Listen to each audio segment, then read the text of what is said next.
To host Dr. Sujith Ramachandran. He's a PhD and currently Associate Professor of Pharmacy Administration and an Assistant Director for the Center for Pharmaceutical Marketing and Management at University of Mississippi School of Pharmacy.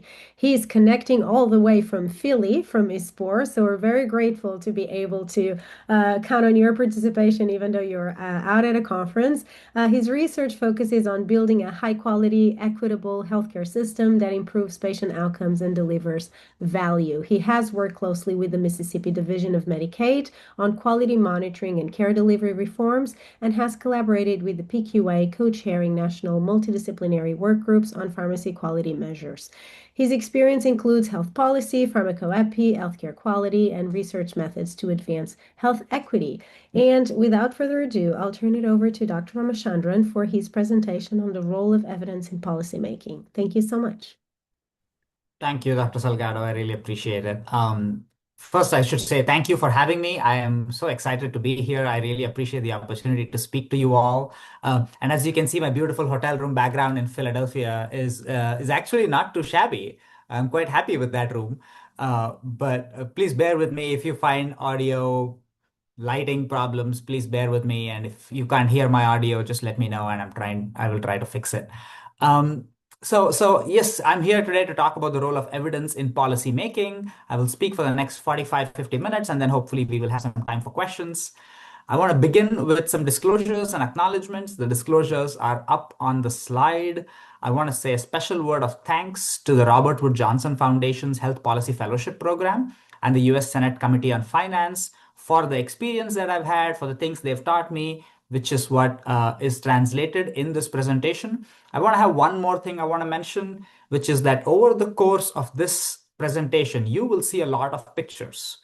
And that is because for my year when I was in DC, I took a lot of pictures and I enjoy taking those pictures. And I've been looking for an opportunity to show them off. So I have put them on the slide here. Every picture you see is a picture I took on my phone somewhere within DC, except one picture that was a little outside of DC. I'm going to let you guess which one that is. So if somebody has questions about the pictures, we can also chat about those later. But just know that that's why you are seeing these pictures here, just because I'm trying to look for an excuse to show off all the amazing pictures I took when I was in DC. Here is the agenda for what we will be talking about today. I'll do a brief introduction, even though Dr. Salgado already gave us a little bit about my background. I'm going to talk about the philosophy of policymaking, and then we'll do three parts. I'll talk about Congress in general, I'll talk about evidence, and then we will talk about some current topics and some recommendations. And I will interweave in between this presentation some stories of my experience in Washington, D.C., and some of the learnings and recommendations I have for researchers and for evidence and policy making through this presentation. So let's do a little bit of a background. So I'm here talking to you all today as a faculty member at the University of Mississippi, but I am also a researcher, and my experience in policymaking is primarily from that perspective, right? Where I think I was able to learn more and add more color to this experience is through a legislative experience I gained as the Robert Wood Johnson Foundation's Health Policy Fellow that started in 2024 to 2025. During that 1 year period, I lived in Washington, D.C., and I worked in the US Senate Committee on Finance on all issues related to drug policy. If you remember the 2025 year, last year, there was a lot happening in Congress that year.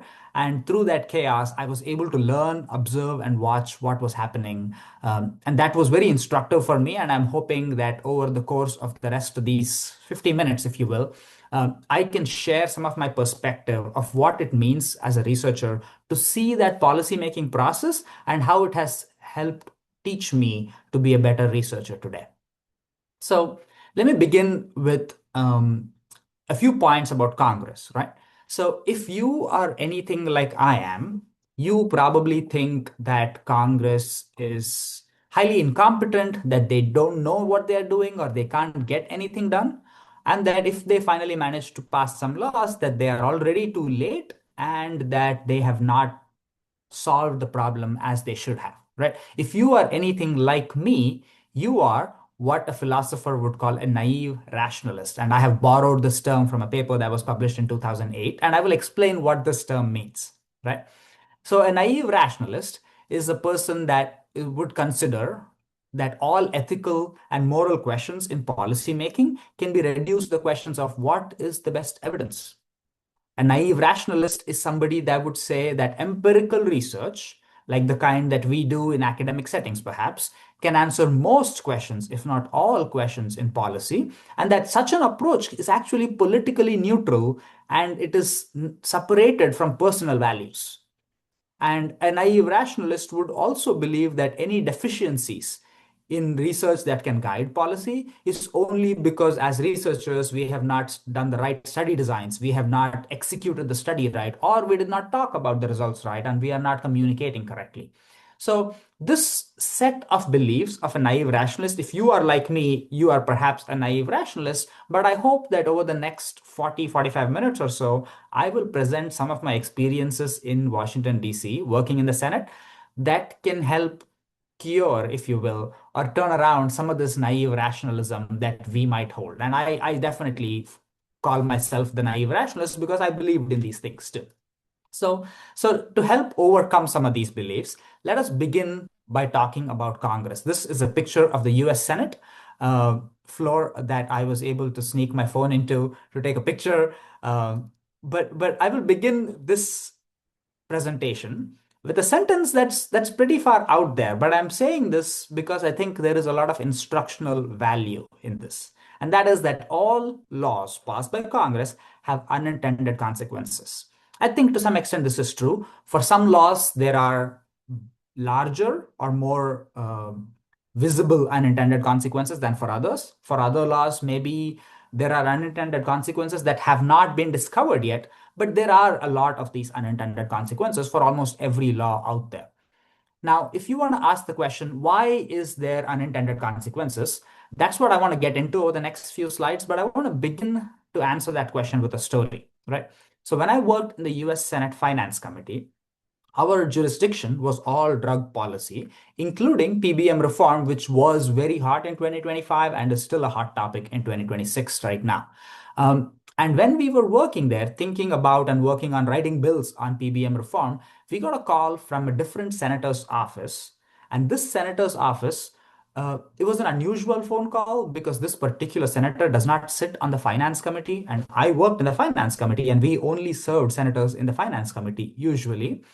And this particular senator called our office and said, hey, we want to talk about PBM reform because my senator heard from a constituent and now believes that mm, they need to do PBM reform as soon as possible in the Commerce Committee, not in the Finance Committee, but the Commerce Committee. But they knew that we understood PBM reform, so they wanted to meet with us.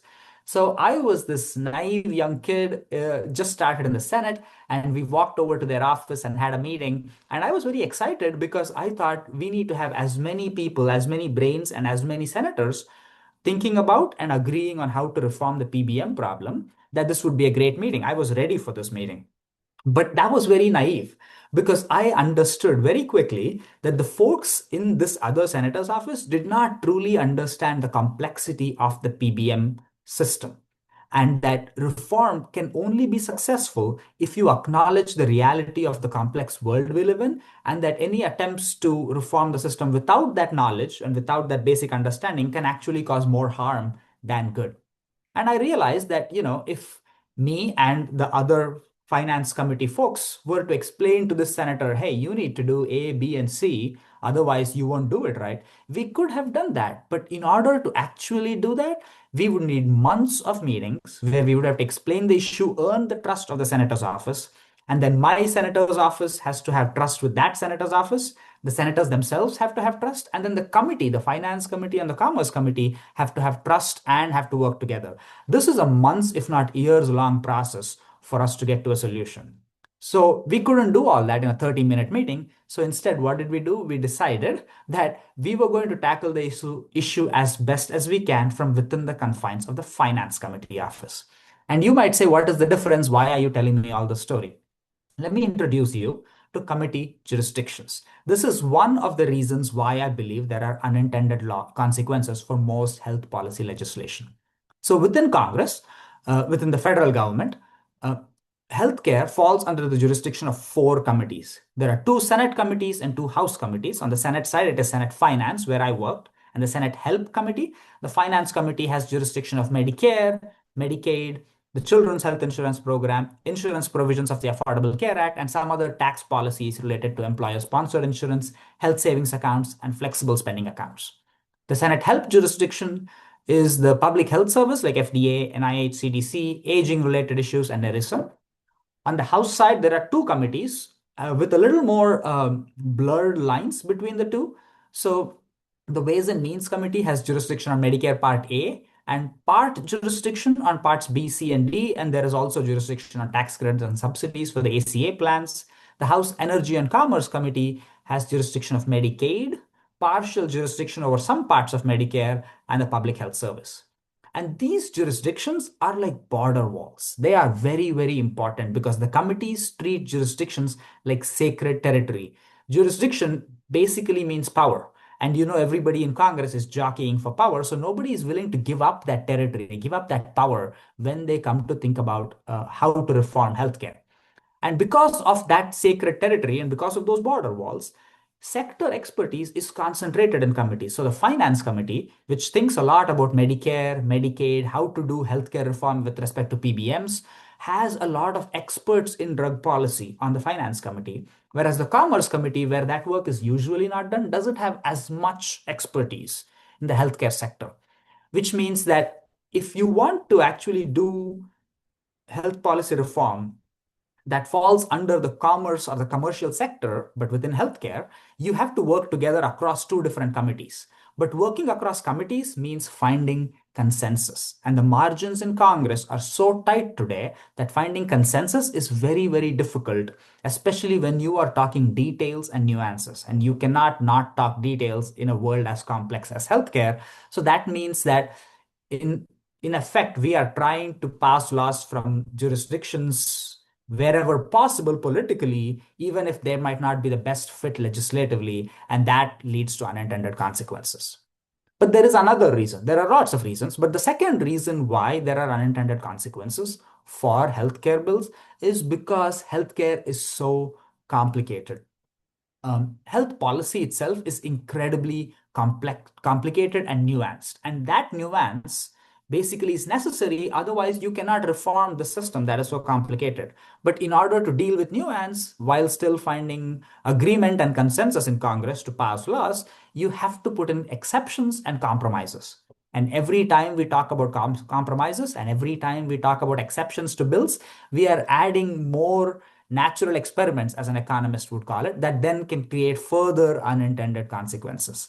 So this complexity is making lawmaking difficult, but it also makes the effects of the laws more complex. And I sincerely believe that the complexity of the healthcare system has reached a point where now it hurts all stakeholders. It hurts patients, it hurts hospital systems, it hurts healthcare providers, it hurts pharmaceutical manufacturers, and it makes life difficult for all of us, right? Including the taxpayers that are often footing the bill for healthcare.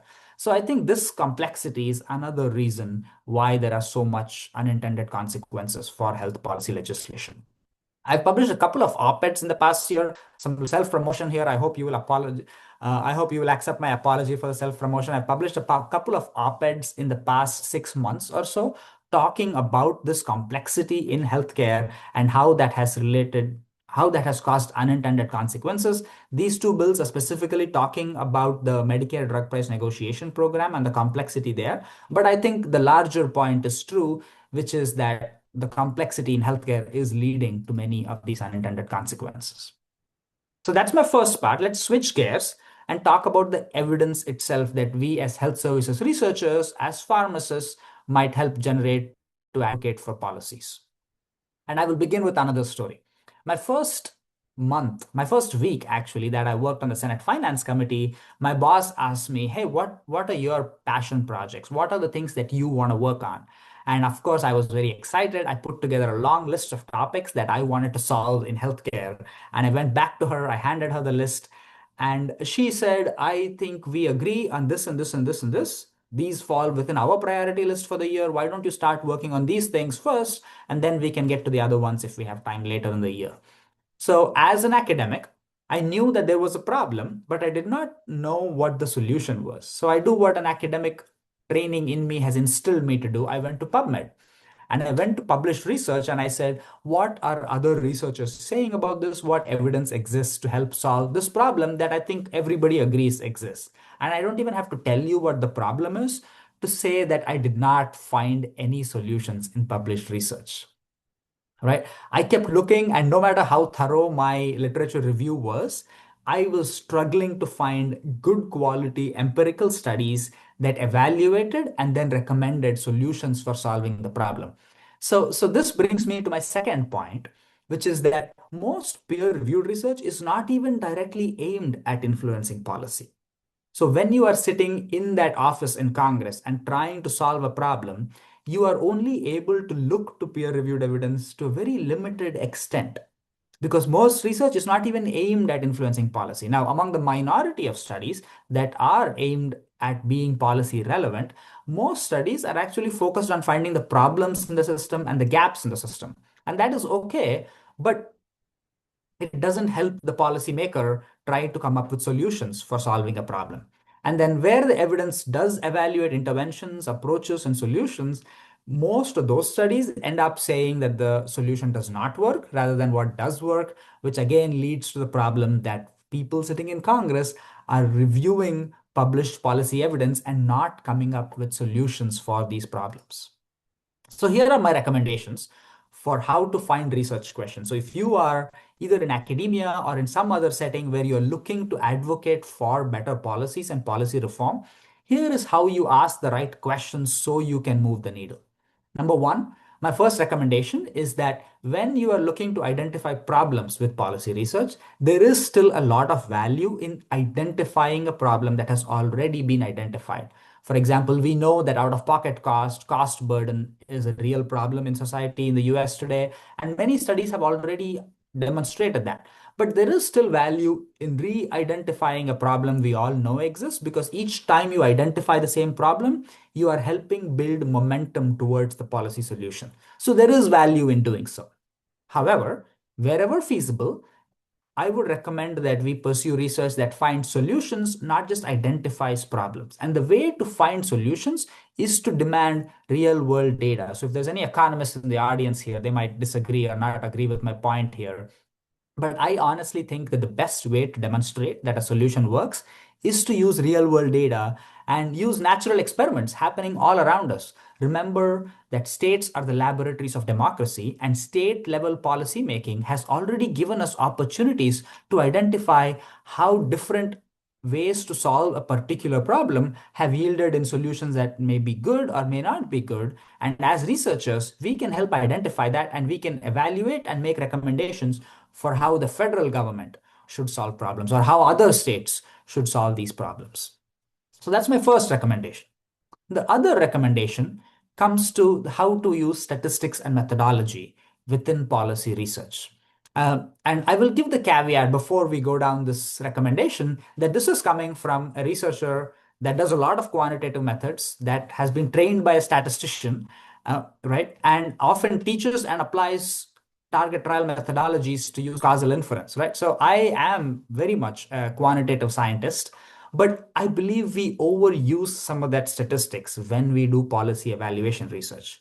Policy research needs to be robust, but a statistically significant p-value can be completely meaningless. If I can show after doing a causal inference study that this policy that was passed in whatever state has helped improve adherence by 1.2 percentage points or has helped reduce out-of-pocket costs by 30 cents, I might have a significant p-value with that finding, but from a practical standpoint, it might not be very meaningful. So I actually think that as we are approaching policies that we need to be evaluating, there might be a situation where having three simplistic studies that sort of answer a question can be more helpful than one thorough study with causal estimates. And if you and I are not the ones that are doing this, then it might be an industry member, it might be a lobbyist, or it might be a consultant that is running those three simplistic studies, and they might be moving the needle where you are not contributing the empirical evidence, the data that you could be putting forth. So I would recommend that we try not to overcomplicate the research and we focus on practical impact of policies as opposed to simply looking at what a p-value might demonstrate. And this is also important because remember that healthcare policy is incredibly complex. The systems for care that patients have to navigate are very complex, which means that the solutions that we have to propose should be large in scale and in impact. Any small scale impact is just going to get lost within the complexity of the system. But the policy reforms that are being proposed and adopted are often incremental, and they are incremental because of the political realities of Congress.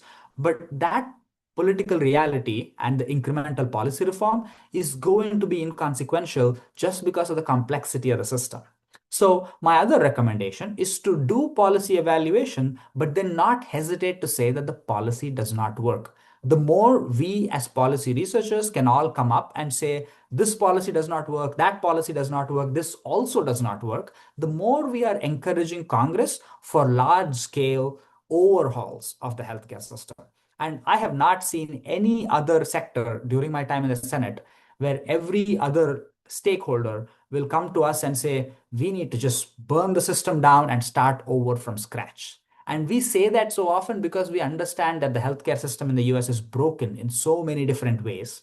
And it is only when you and I can publish research that say that the policy does not work that we can encourage Congress to adopt large scale overhaul, rewriting of the way the healthcare system works, which I think is in some ways needed in the United States.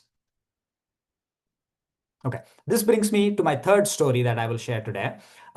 A lot of the times when you are working in Congress, people come to you and ask you for money. That's just a reality of the day to day of working in Congress. And usually, when they ask you for money, the way that argument goes is the system is unsustainable and it will break if Congress does not give me more money. And the words they use might not always be exactly that, but it is some version of this is unsustainable and we need more money. And that is said over and over and over again. When I was working in the Senate, some of the hot topics for pharmacy were the issues related to pharmacy closures, issues related to pharmacy deserts, reimbursement problems because of PBMs, and reimbursement problems because of the drug price negotiation program. But in all of those circumstances, the argument was this is unsustainable and we need more money. The problem with that argument is that I would sit across from these pharmacy stakeholders and they would come tell me their problems and why they need more money. And their arguments so often left the patient out of the message. And I just think it is so easy, even for somebody that is with, I am a pharmacist. I consider myself a pharmacist. I respect and I advocate for my profession wherever I go.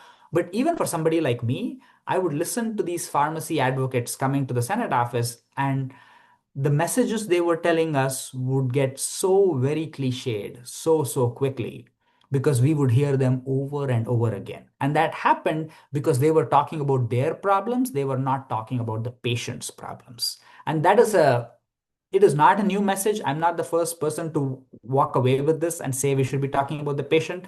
We all are in pharmacy and healthcare because we want to care for the patient, right? We want to make the system work for the patient and help the patient be healthy. But when we do messages and advocacy messages that don't involve the patient, they fall on deaf ears very quickly. So I want to recommend that when we talk about any healthcare advocacy, including when we do research on healthcare advocacy, we have to make sure we are talking about the patient. Don't talk about pharmacy closures without actually beginning the story with how a patient is affected.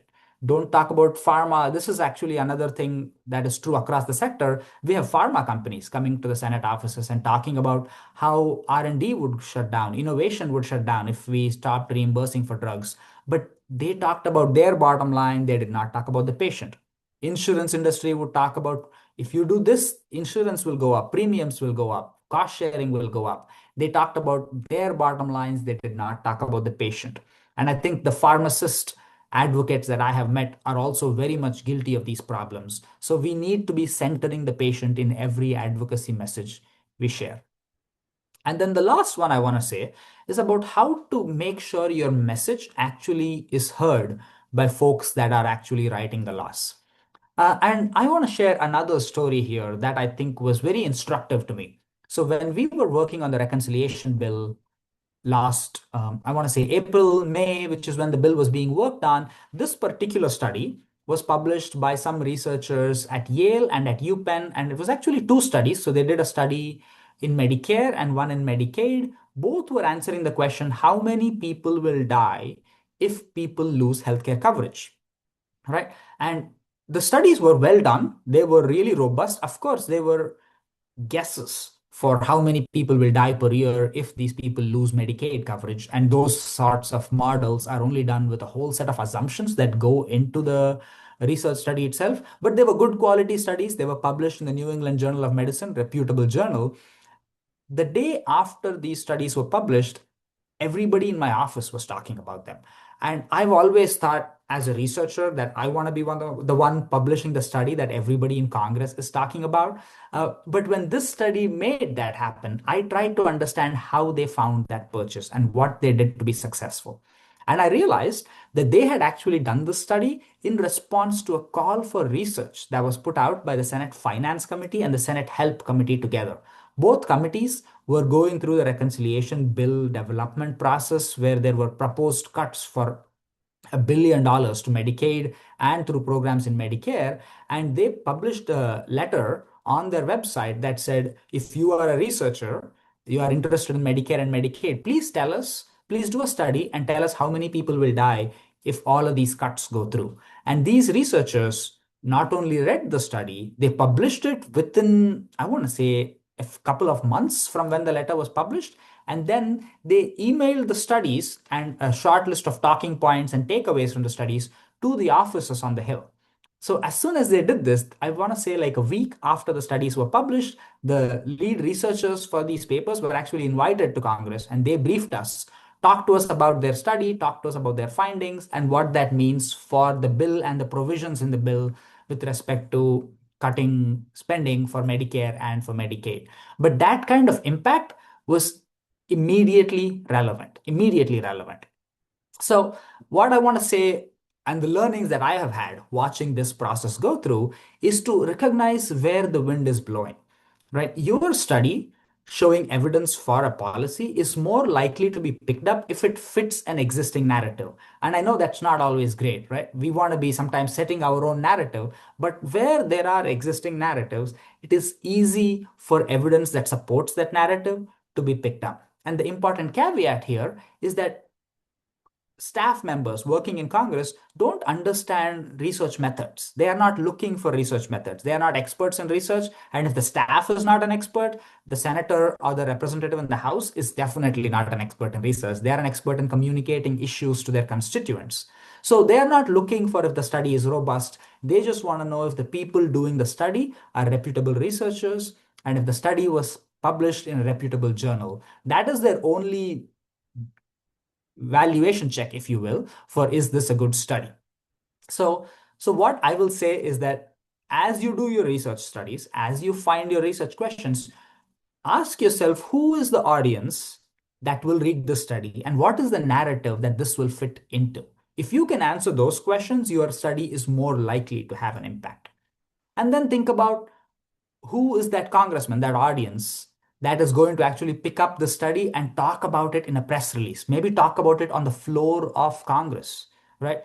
The way I do this exercise is I got this advice from another staffer that worked for the Senate Help Committee that said, think back to when somebody in Congress said something that was very memorable to you. It doesn't matter if it is an issue you agree with or you don't agree with, but think about a time when they said something that was memorable. And I asked myself, what were the ones I remember the most in the last decade or so? Maybe if you are like me, you remember Bernie Sanders talking about how we need to tax the rich. Maybe you remember Bill Cassidy, who just lost his primary yesterday, talking about 340B. Maybe you remember Alexandria Ocasio-Cortez from New York talking about the Green New Deal. Or if you are a pharmacist, perhaps you remember Buddy.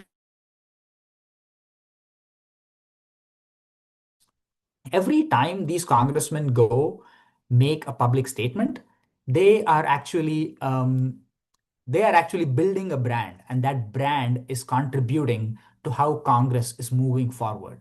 So the evidence that you and I might work on, in our in order for that to be picked up, it has to fit the brand for that congressman. And when Congress does pick it up, it makes the news. We all watch it as constituents and citizens of the country, and that news making then generates momentum for policy.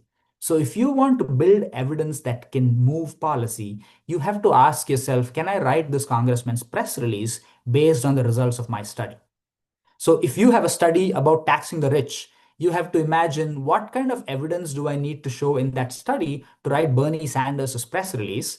And then when you do the study, you can send it to the Bernie Sanders office, and they are probably likely to read it. And then maybe Bernie will talk about it on the floor of Congress, or maybe they will put out a press release about that study. But asking yourself that question, if you can write a congressman's press release, is going to make the results of your study much more likely to be picked up and therefore be impactful. Okay. And then the last point I want to mention is about partisanship. I think no argument about policy making and evidence in policy making would be complete without addressing the elephant in the room, which is partisanship. Um, and with respect to partisanship, I've learned a few things during my time in Congress, which is surprisingly that there are so many more healthcare experts, healthcare think tanks, healthcare advocates on the Democratic side of the aisle than the Republican side of the aisle. And I think that is very unfortunate.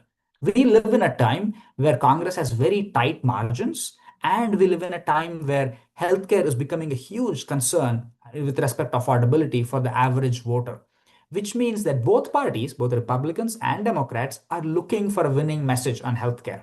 There is no better example of this than the $35 cap on insulin pricing that passed in the Inflation Reduction Act. You will see that both Democrats and Republicans love to take credit for this issue because in the Trump administration, Trump 1.0, they passed a model through the CMS Center on Innovation that implemented a $35 cap on insulin in the Medicare program. But then the Inflation Reduction Act during the Biden administration actually wrote it into law, and it was not just a demonstration program. They made it happen for every plan that was in Medicare after 2022.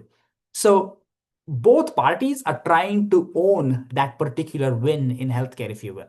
And I say this because as parties are jockeying for majorities, they are all looking for a winning message on healthcare, which means that if we want to advocate for a policy, we have to offer it for sale, if you will, to both parties. And if we ever allow our biases to influence our advocacy efforts to work only on one side of the aisle versus the other side of the aisle, we are much more likely to not have the policy we are advocating for actually fail.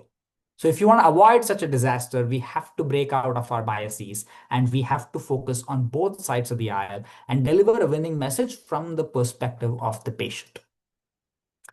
But I will end with a touch of optimism. I will say that research can and does influence policy. Studies demonstrating the burden of out-of-pocket costs on non-persistence therapy is what helped institute the out-of-pocket cap in the Inflation Reduction Act. Studies demonstrating similar things are also why there is the $35 cap on insulin cost within Medicare. And now, of course, it is being picked up in the commercial sector as well. Similar studies have led to an expansion of the low-income subsidy population, the low-income subsidy program within Medicare Part D. All of this was supported by research that came before it, right? So there is absolutely a very strong need for policies for studies that evaluate the impact of previous healthcare policies that can lay the groundwork for new healthcare policies and add critical nuance to others. So that's part two of my role of evidence in policy making. And then let me look at the watch here. We've got a little bit of time. So I will end my presentation with a little discussion of current topics and pharmacists.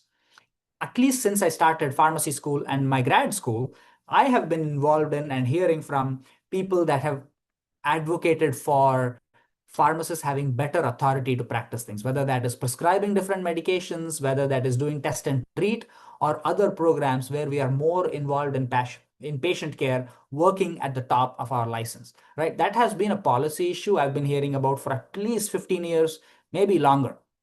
Now, working in the Senate office, I realized that many of these policy arguments fall on deaf ears because they are not supported by the right evidence or they are not communicated in the right way.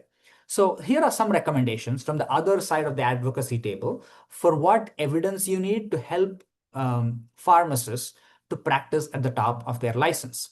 The first thing you need to show if you want to advocate for these kinds of reform is evidence of savings. Unfortunately, in Congress, everything is about money, and money is, of course, about power. So everything is about money. So if you want to advocate for a particular reform, you have to demonstrate evidence of savings for the taxpayer, not just savings for the patient or savings for the plan, but savings for the taxpayer.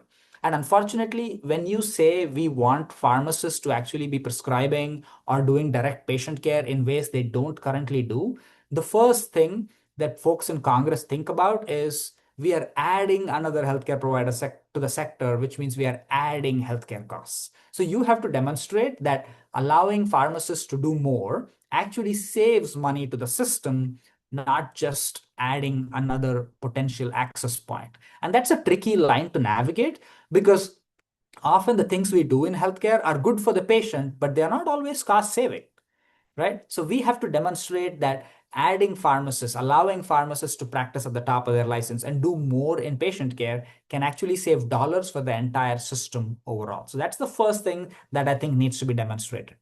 The second question that almost every office in Congress will ask is if patients go to their pharmacist instead of a specialist or a primary care provider that is less accessible, is that still just as safe? And that's a question I had not thought about before my time in Congress, because when I think about what are the clinical outcomes from pharmacist provided care, I think about demonstrating benefits. I think about avoided hospitalizations. I think about improvements in quality of life. But what lawmakers are often looking for is the patient care provided at the pharmacist's office going to be just as good and going to be just as safe as care provided elsewhere? And that argument comes up because there is often other stakeholders in the healthcare system, think folks like the AMA, that are saying that patients need to only come to physicians, otherwise the care is not safe.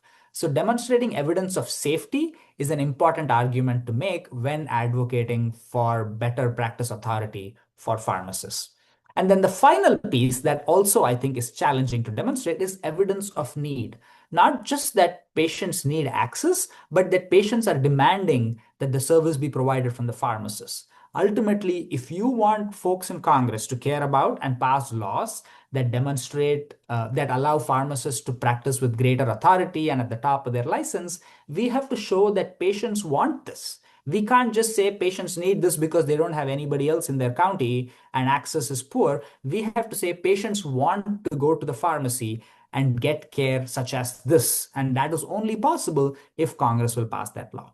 So evidence of savings, evidence of safety, evidence of need. These are three things that as a researcher, I had not thought about before my time in the Senate. But now every time I think about practice innovation models and I think about demonstrations of efficacy of those practice innovation, I look at it from the perspective of these three questions. If we can demonstrate savings, safety, and that patients actually want this service, we are contributing to a lot in terms of moving the needle on advocating for practice innovation for pharmacists.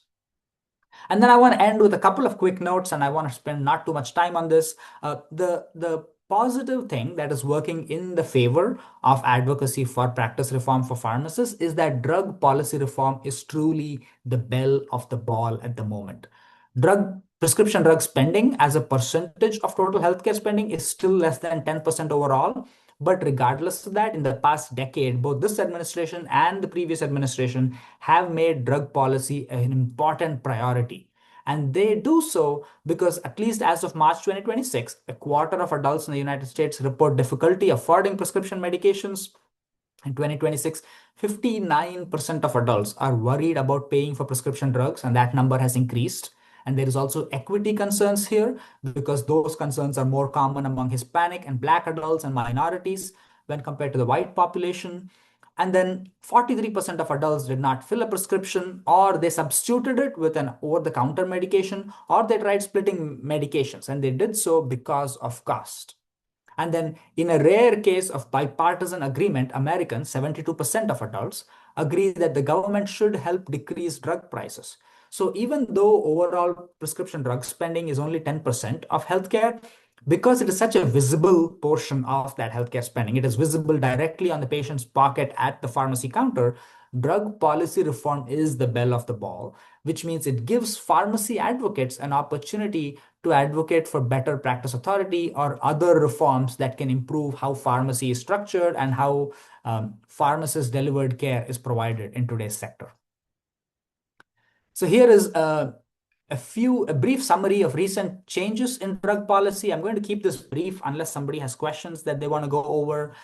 In the past few years, we have seen that the Inflation Reduction Act made a lot of major changes in drug policy. We now have an out-of-pocket cap maximum for prescription drugs in Medicare Part D. There are penalties for increasing the cost of the drugs faster than general inflation. These penalties existed before, but the IRA made some changes to how that is calculated. And then the out-of-pocket cost for insulin is now capped at $35 per month. Adult vaccinations are covered at $0 copay for patients. And then within the last 18 months alone, the new Trump administration has signed voluntary deals with at least 17 manufacturers with commitments to match prices of the drugs to other countries, which I think the administrator is calling prospective MFN. If you are at ISPOR in Philadelphia, perhaps you heard some of these comments at the plenary session this morning. There are now proposals to cover GLP-1 drugs for obesity in Medicare, and there are also CMMI models, which are broadly called most favored nations or MFN pricing. And those are also being rolled out by the administration over the next 6 months or so. And then finally, their direct to consumer model of healthcare is coming to drugs. And Trump RX and the launch of some of these other direct to consumer models and the telehealth model is really changing how prescription drugs are accessed, which means that pharmacy and pharmacists will have to evolve over the next few years to keep up with those changes. So that is the end of my presentation. I want to say I'm close to time here. I have a last thank you slide, but let me come back to the slide here with a question. I want to hear what other questions and discussions you all have. And the question I want to leave you with is to ask yourself, what policy are you advocating for? And how are you building the evidence to advocate for that policy? And what are some challenges that you have encountered